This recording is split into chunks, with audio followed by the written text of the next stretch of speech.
Welcome back to the channel. Don't forget, as you guys enter, you can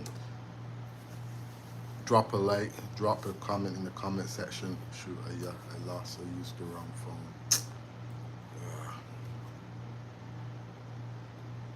So today what we're going to be talking about is EMT conduit and the struggles that people have.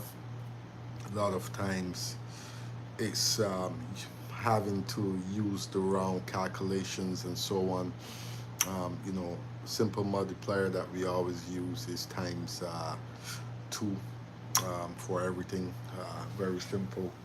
And again, this is just a quick live stream. So tomorrow I will be going fully in depth when it comes to the actual live stream tomorrow.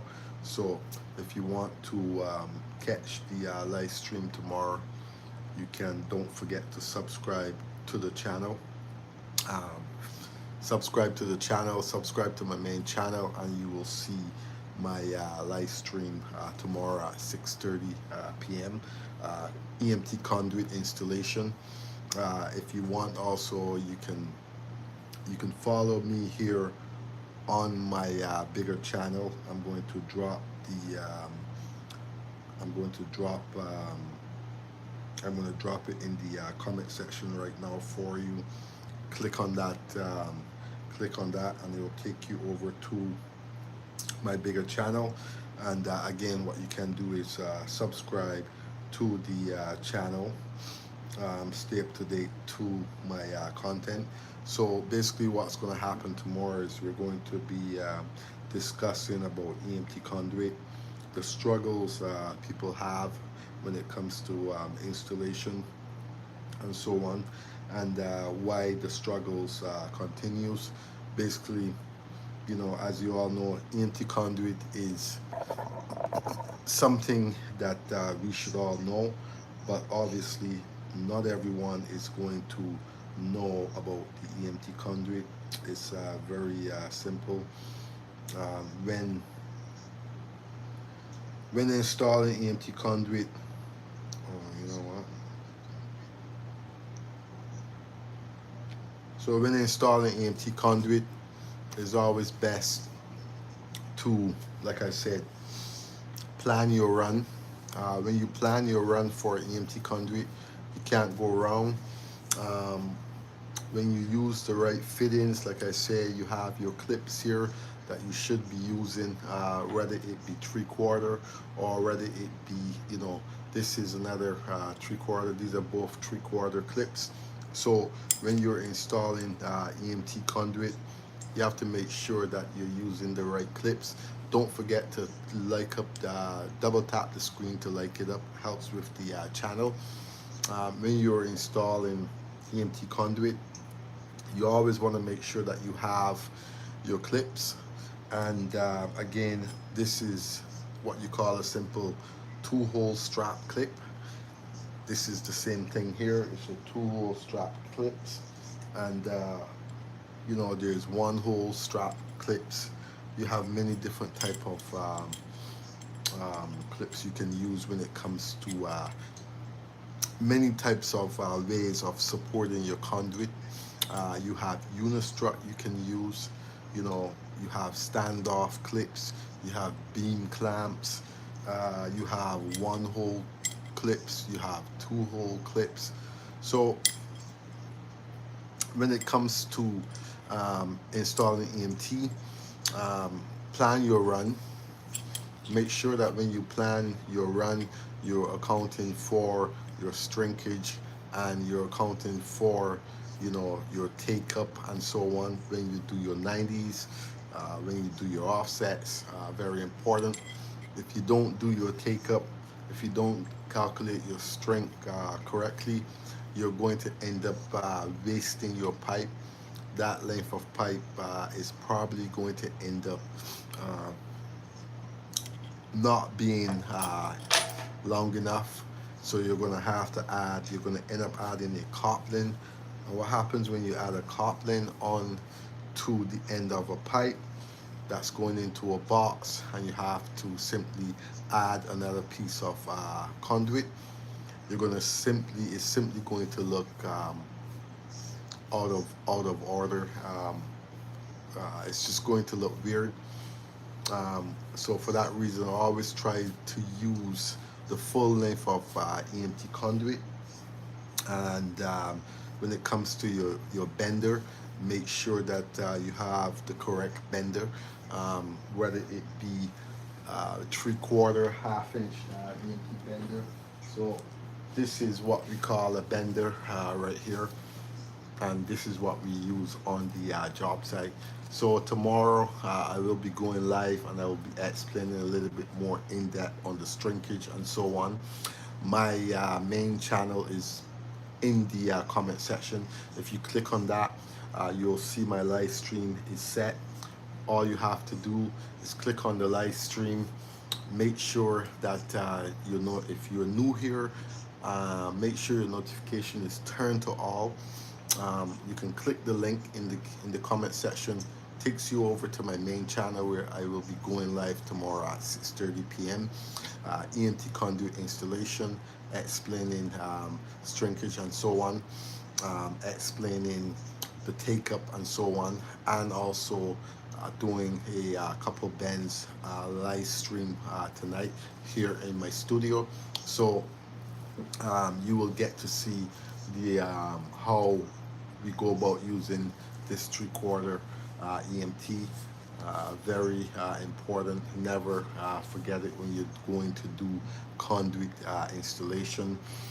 Again, this is the number one tool that everyone uses when it comes to installing EMT.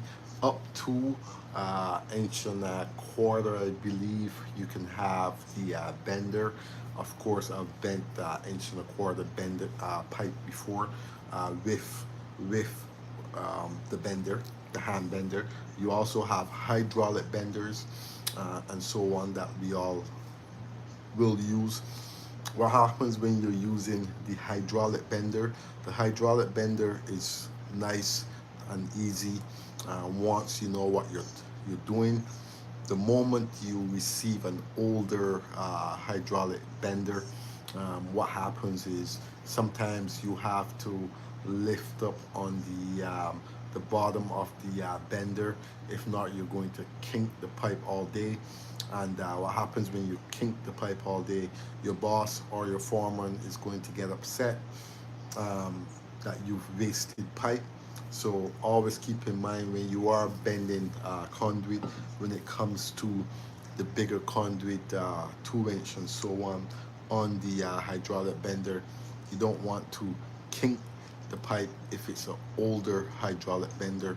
So what I normally do is I will take a scrap piece of pipe. I will bend that pipe on the bender. If the bender is kinking the conduit, I'm going to adjust that bender itself to make it work. So very important. Even if you are starting out and you are bending your first set of pipe, get a scrap piece of pipe and make your bend. What happens when you get a scrap piece of pipe? Well, you're simply going to be able to judge if the bender is bad or not. And a lot of times also, if you take a look in here, sometimes you get a pipe, you want to bend it, and a lot of times depending, I don't really know what it is, if it's the bender itself or if it's the shoe. I think it is the shoe. After years and years of using this shoe, it gets worn out. Sometimes you will put the pipe in here and you know, it's not going to go as you plan. So always remember that when bending conduit, test out the bender first. Make sure the conduit is good enough. Make sure the bender is working correctly. So all these little things will help when it comes to the installation of conduit. So again, If you're here for the first time and you're new, don't forget that you can subscribe to my main channel. My main channel is where I will be going live tomorrow, and I will be discussing EMT conduit bends and so on. You can also, the link in the comment section, that is the link to my main video, to my main channel. If you click that, head over to my main channel, subscribe to my main channel, and once you subscribe to my main channel, you can join me when I go live tomorrow, and I go to, you know, explain fully in depth on conduit installation, shrinkage, multipliers. Another one that's very important is your multiplier. And what a multiplier is, what a multiplier does is, a multiplier simply allows you to make your pipe a lot bigger to go over obstacles. So let's say I had a screwdriver, for instance, and I wanted to go around this screwdriver. Okay, you need to have the distance from where this is sitting to where you are going to be going over the screwdriver. You need to have that distance. You need to have the multiplier. Once you have both of those, you can bend your conduit accordingly. So again, if you're new here and you've just tuned into the channel, don't forget that you can also subscribe to my main channel. The link is in the comment section, takes you over to my main channel. Also, don't forget to subscribe to the channel. Make sure your notification is turned to all. And also don't forget that I just dropped a brand new video on my main channel yesterday. Click the link, it'll take you over to the main channel. It will take you over, if you head over, yesterday's video was grounding. We all know that grounding is important. So if you click the main video, it will take you over to if you click on the channel that's pinned, it will take you over to my main channel, and from there you're going to find the video that was dropped yesterday. If you haven't subscribed to the channel, don't forget you can subscribe to this channel. You can also subscribe to my main channel. That's where I normally do most of my live streams, most of my long form videos, and also a couple shorts here and there. So is it easy to bend EMT conduit? Yes, it's easy once you know what you're doing. Once you've seen a couple of your journeymen bending EMT conduit, you can simply ask questions when the journeyman is bending conduit. It's just a simple, hey, how you do that, and so on. How long does it take to master EMT conduit? Well, clearly and obviously it's going to take time, but it depends on the individual. It depends on how much practice you get when it comes to EMT conduit. Depends on if you're on a big job site or a small job site. You get to do 1/2 inch, 3/4, 1 inch, inch and a quarter, and so on. You get to use the hydraulic bender. So again, hydraulic bender and hand bender, totally different. Hydraulic bender, it does the job for you, but you also have the issue where if it's an older hydraulic bender, you might run into the problem where it's going to start kinking your pipe, and you'll have to adjust that as you go by simply using some kind of practice bends. What's practice bends? Practice bend is basically you take a small piece of pipe, maybe let's say 5 feet length of pipe, and you can scrap, use it as scrap, bend your conduit, and so on, to get used to your bender. You want to make sure that you do that before you start to base conduit. So again, tomorrow I'll be going live tomorrow, and as you can see, this is what we'll be using tomorrow. This lovely 3/4 EMT bender. It's a Klein EMT bender. Works great. I've got 2 of these right now that I had to purchase a while back when I was bending conduit. So again, you want to make sure that you have, you know, the perfect bender. You want to make sure that you know what all of these are. Once you understand this right here, then you can't go wrong. Again, you've also got this side of the EMT bender also. So these marks are here for a reason, you know. So again, learning conduit is something that you should all get used to if you're going to be working on bigger job sites. Of course, not everyone is going to get to touch the actual bender itself. It's just reality. But if you do get the chance, you want to learn about bending conduit.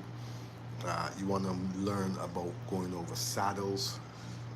You want to learn about going over obstacles, beams, duck, you know, and so on. For me, I learned it on bigger jobs. So a bigger job with more people, obviously, when you start to bend the conduit, it's going to be difficult at first, but as you go, you're going to master it. So if you're looking at this live stream right now, don't forget you can click the link in the comment section. Takes you over to my bigger channel. From there, don't forget, if you subscribe to the channel, make sure your notification is turned to all. Also, don't forget you can check out my new video that I just dropped on Tuesday, and that video is about grounding, ground rods, ground plates, when to use them, when not to use them, you know, the importance of them. As we all know, a true ground system in your house allows the system to dissipate back into the earth, and that's what you want. As we all know, grounding, it takes the least path back to ground. So, you know, the least path back to ground is what grounding does. So let's say you have one receptacle that's grounded, the other receptacle is not grounded. You want to make sure that it's going to take the least path back to ground. So for that reason, always make sure your receptacles are grounded off. Always make sure your boxes are grounded off also. And you can never go wrong. So I'd like to thank you guys all for tuning in. Don't forget, you can check out my live stream tomorrow at 6:30 p.m. EMT conduit installation. Don't miss it. I'll see you guys there.